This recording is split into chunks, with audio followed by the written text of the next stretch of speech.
Hello everyone, my name is Jack Edwards and today we are going to be learning the phonetic alphabet.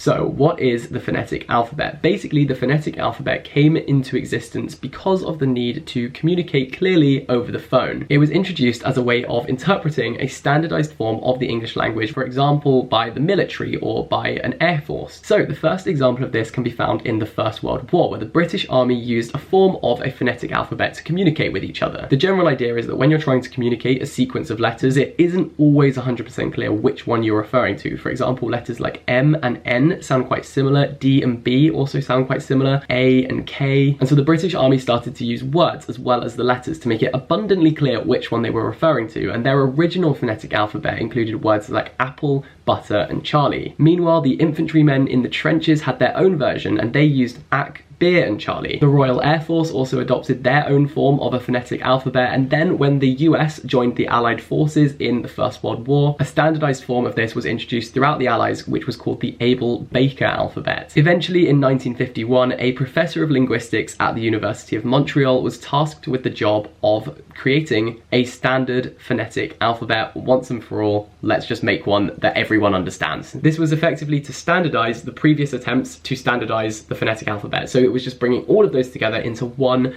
most effective phonetic alphabet. A few groups weren't quite 100% happy with this new phonetic alphabet and so reverted back to their original ones, which just complicates the whole thing and is not the point at all. And so the International Civil Aviation Organization stepped in 1956 to create the standard phonetic alphabet that we use today, making just 5 changes to the 1951 offering. And so the basic idea is, if you're speaking to someone over the phone, it's quite easy to mix up the letters M and N, but it's a lot more difficult to mix up Mike and November. And it is so frustrating when someone on the other end of the phone can't understand what you're trying to communicate to them. So I thought I would teach you the phonetic alphabet today so that you know exactly how to do it. So without further ado, this is the phonetic alphabet. A as in alpha, alpha. B as in Bravo, Bravo. C as in Charlie, Charlie. D as in Delta, Delta. E as in Echo, Echo. F as in Foxtrot, Foxtrot. G as in Golf, Golf.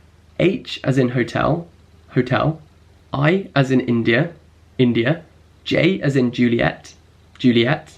K as in Kilo, Kilo. L as in Lima, Lima. M as in Mike, Mike. N as in November, November. O as in Oscar, Oscar. P as in Papa, Papa. Q as in Quebec, Quebec. R as in Romeo, Romeo. S as in Sierra, Sierra. T as in Tango, Tango. U as in Uniform, Uniform. V as in Victor, Victor. W as in Whiskey, Whiskey. X as in X-ray, X-ray. Y as in Yankee, Yankee. And Z as in Zulu, Zulu. So that is the phonetic alphabet in full. I hope you enjoyed, I hope you found this useful. If you did, give it a thumbs up, and you can subscribe for more from the StudyTube project, where we have brand new videos up every single day at 6 PM. Bye bye.